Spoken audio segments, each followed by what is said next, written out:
Greetings, beloved ones. Turn to someone and tell them, I am free and I am unlimited. I am free and I am unlimited. That's right, there are no chains that bind me, the songs say. I am free, I am unlimited. Right now, right now. There's nothing to hold me back, nothing to hold me down, save myself. Isn't that the truth? Yes. You know, I can just feel that. I love it when things kind of come together, when I can see the hand of God working, not only in my life, but working in this ministry and in the service, whenever the songs come together and my message is in alignment. I just love to see that. I was asked on Thursday afternoon if I could provide my talk title and the information for the Sunday Bulletin a little earlier that afternoon, due to the possibility of closing the church on Friday so that the D.C. government can work on the water lines. And I was thinking, wow, it's such short notice, and it's a little bit out of alignment with how I work with, coming up with my talk titles. And sometimes I do get them on Thursdays, sometimes it comes on Wednesdays, but usually I have a process, and it comes, usually on Friday morning I have a little ritual that I do and whatever. And so I felt a little rush to kind of come up with a title without the benefit of prayer work or communing with Spirit as to what I should speak about. And so I was trying to, figure out in my head, and I was trying to come on, maybe I'll talk about that, and I felt all this efforting, to kind of come up with something, and I was rattling my brain trying to force the issue. And so finally I said, well, okay, since we have started the Wednesday night metaphysical Bible study, then I'll just use something from last Wednesday's lesson. And by the way, Reverend Milton Clark's class on the creative process in the Bible is going to be wonderful, even though we're having a great time already in our metaphysical Bible class. I don't know how many of you are attending, but it's a wonderful class, and we're going to be doing it all year because this is the year of the Bible for us. But don't forget to attend his class, because he's a master teacher in Bible metaphysics. That's an aside. So, so it's a random entering thought. So I thought, well, okay, yeah, you know what can I talk about? I said, okay, I'll pick something from the Bible class that we just had. So I said, oh, you know what? I'll talk about taking dominion. Taking dominion, since that's one of the first things, the first gifts that we were given in the creation story, right? We were given dominion over things. I thought, okay, I'm going to talk about that. So I called on the talk title, I got the affirmation together, says, taking dominion, and gave it in. But after I gave it, there was something still gnawing at me, and I felt as if, well, I'm really supposed to speak about something else. And, it just wasn't sitting right with me. And then I kept saying, why am I not really comfortable with that title and that message? Because even during the week I had talked to Richard, I wanted to do something on service. And remember I said, oh, could the choir sing Use Me? Because I thought maybe it's about service, and this is the weekend. And so I knew that was brewing, but yet I came up with this other title. And so it was bothering me a little bit. And then it hit me, wow, it's not sitting right, because this is such a powerful weekend. It is a powerful and an awesome weekend. It is Dr. Martin Luther King Jr.'s birthday celebration, and it's the inauguration of our 44th President, Barack Obama. And I thought, wow, wait a minute, this is a special time, because Dr. King's birthday is celebrated on the third Monday in the month of January, and this time it also coincides with the inauguration of the first African-American president of this country, elected for the second time. And so I felt there was something about the timing of this. There's something about the timing of this that felt anointed once again. Just like the first time, I felt there was an anointing in the process. There was something uniquely special going on that was greater than all of us individuals. That there was something higher at work, and I got the feeling that something similar was afoot. That there was a message that somehow we were supposed to be getting. Not just we as a country, but we as a people on the planet, that we were giving a second opportunity to see if we can get this message right.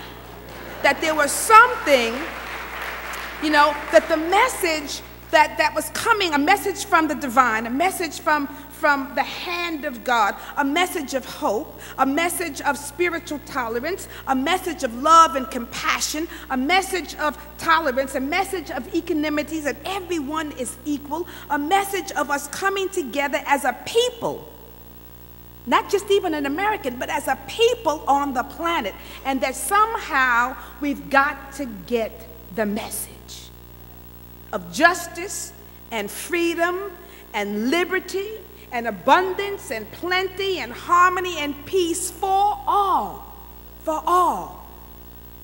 And so I thought, yeah, that somehow I think Spirit's given us that message again.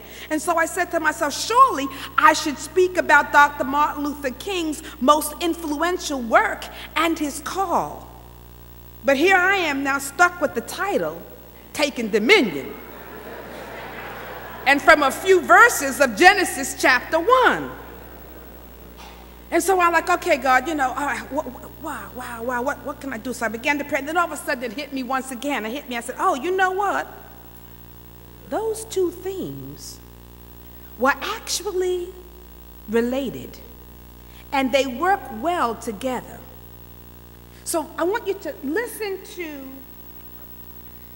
that is Dr. King's themes, and this thing, this idea, this notion of taking dominion.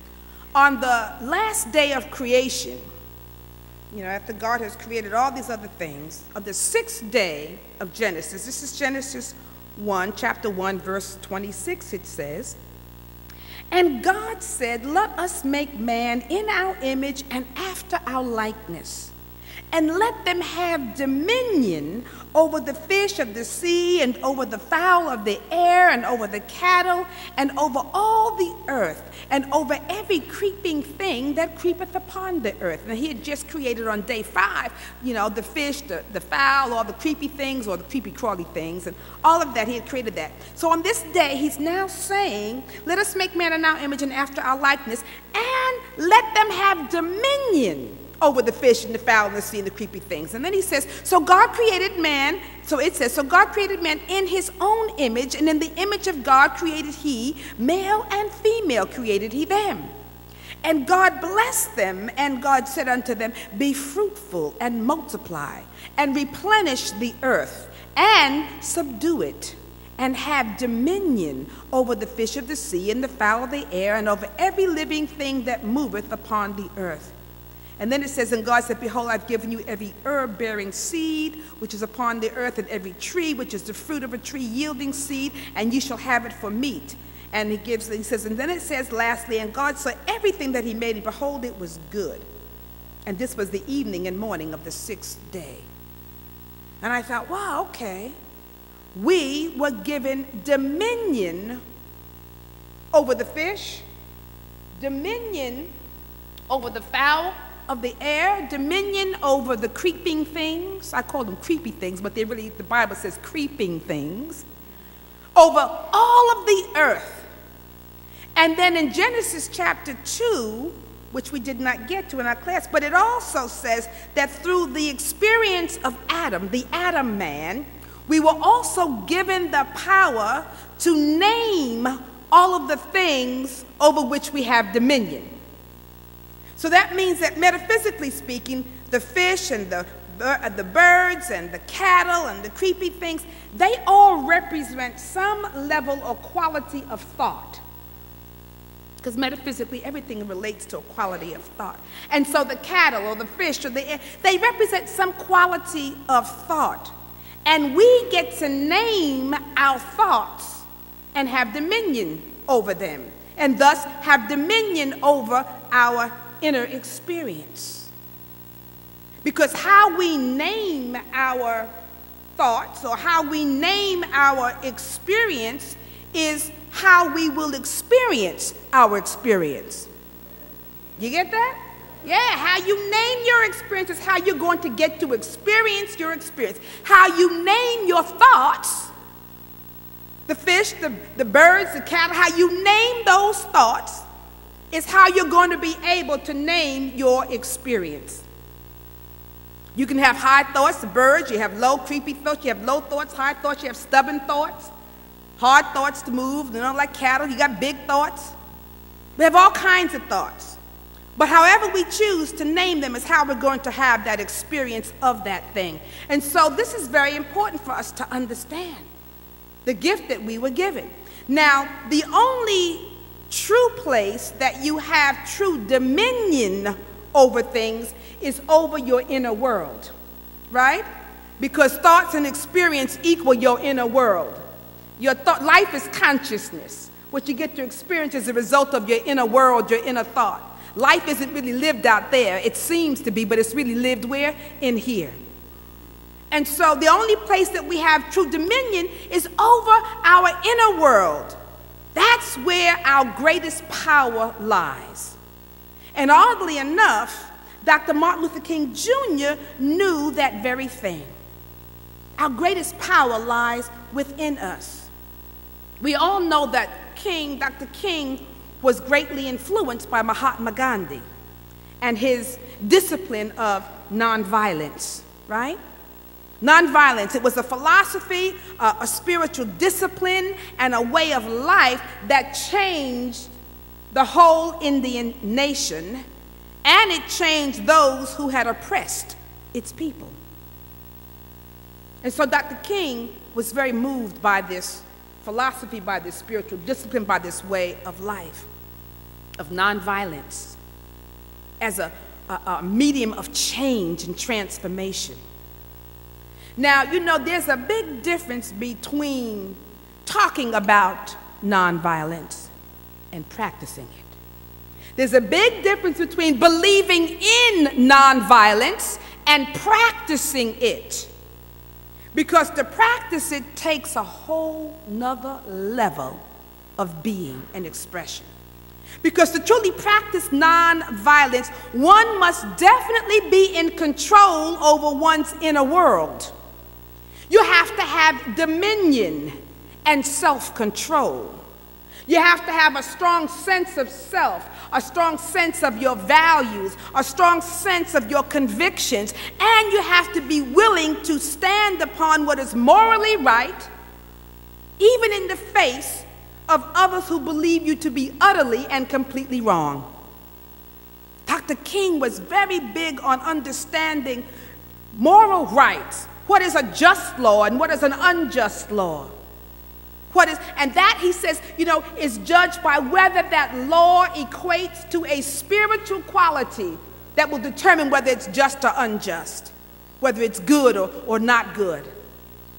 And so to really practice non-violence, you have to have some dominion over your being, or it's not going to work.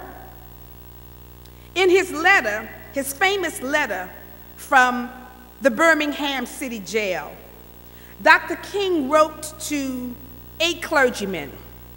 Now, these were supposedly 8 liberal Caucasian clergymen who really did support Dr. King and believed in his message, but they were concerned and they were questioning why he felt that he had to stir the pot, so to speak.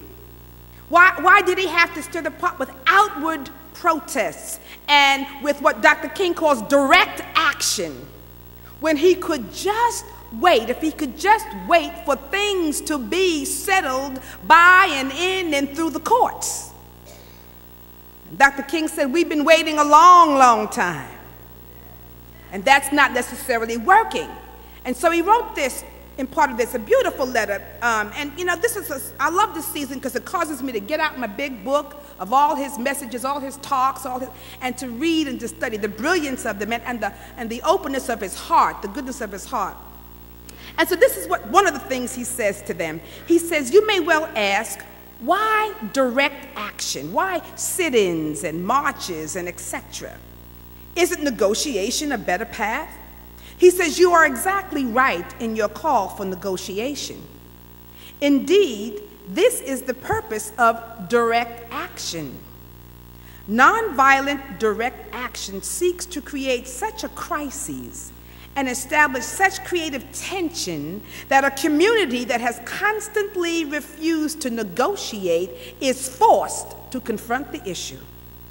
It seeks so to dramatize the issue that it can no longer be ignored.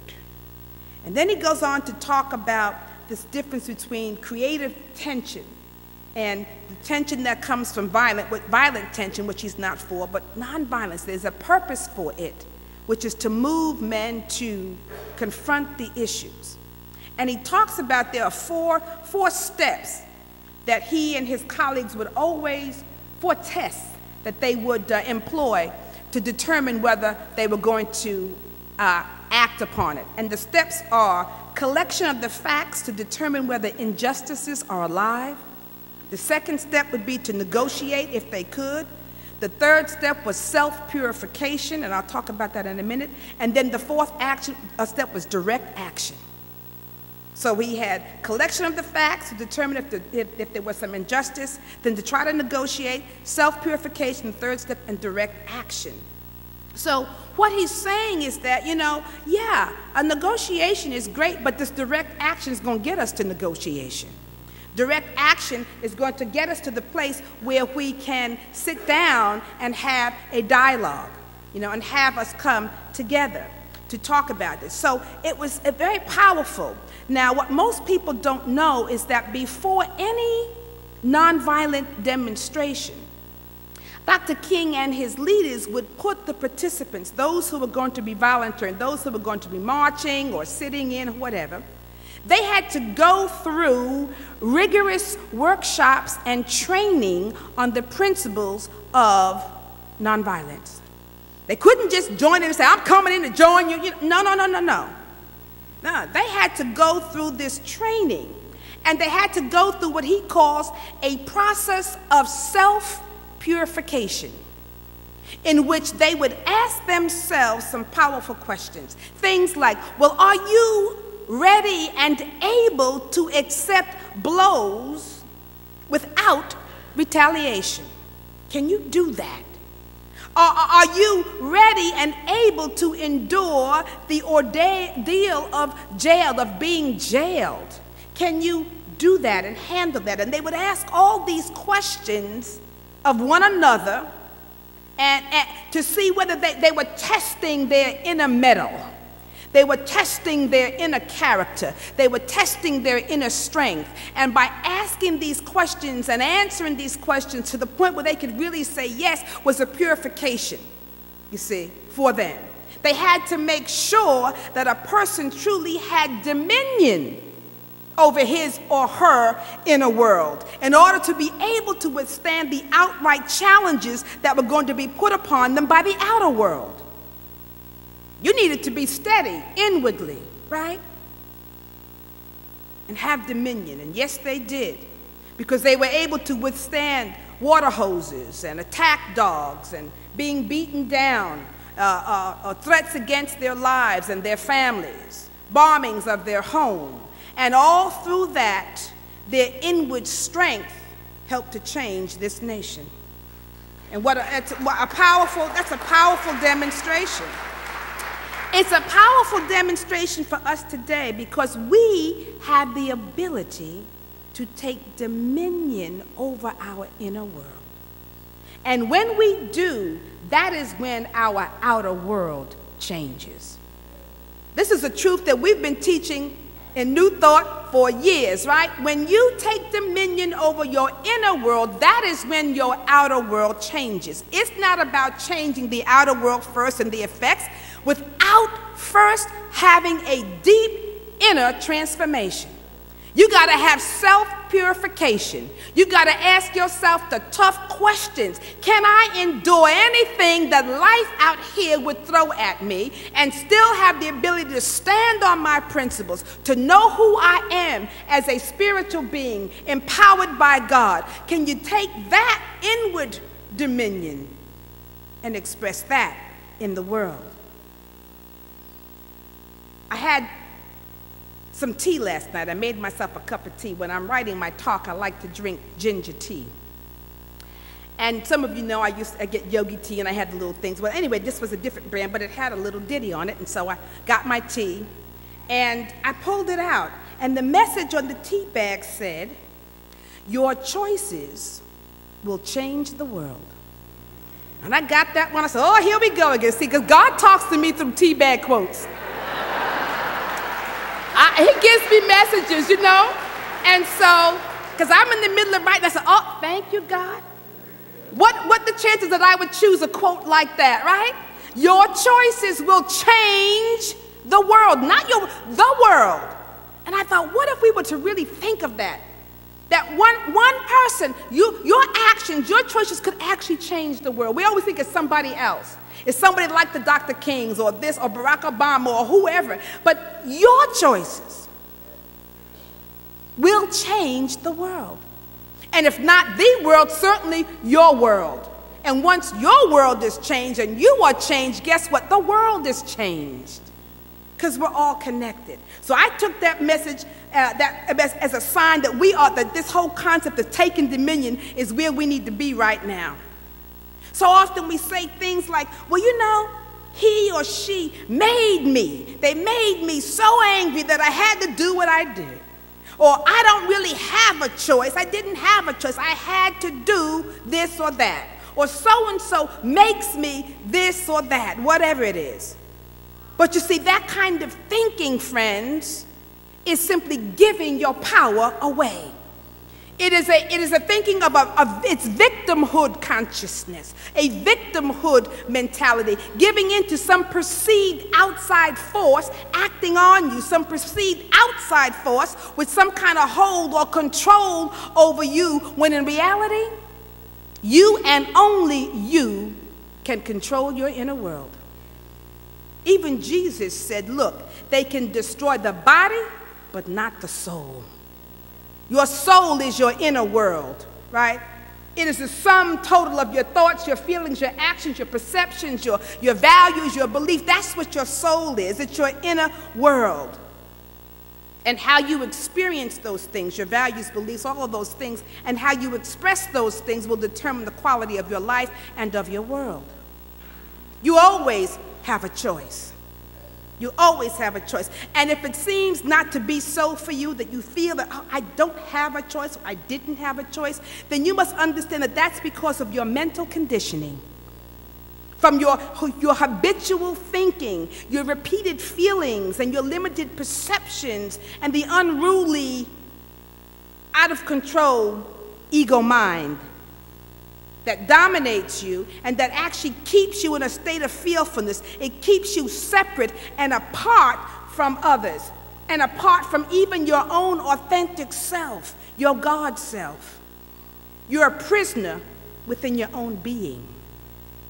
So the call is for us to take a look at our habits, take a look at our thoughts, and identify those that are destructive for us, that keep us from thriving and growing and unfolding into who we're truly created to be, who we want to be in spirit. We've got to look at our flaws. Look at your flaws. Look at your traits and see which ones are causing problems within you and conflict within you, and see if it's time now to heal those things and to transform them. Look within yourself to see where you may be blaming others for your plight in life. It's so easy to do. We all do it. But you've got to look and see, where is it that I can take responsibility for my own life? Where is it that I can be accountable for my being? We always want to say what had happened was, and this one didn't. No, where are you in that process? Where are you in that process? You know, we have to see where we allow ourselves to become and feel like victims, and recognize that it is now time for us to become victors, to awaken and to take dominion over our inner world.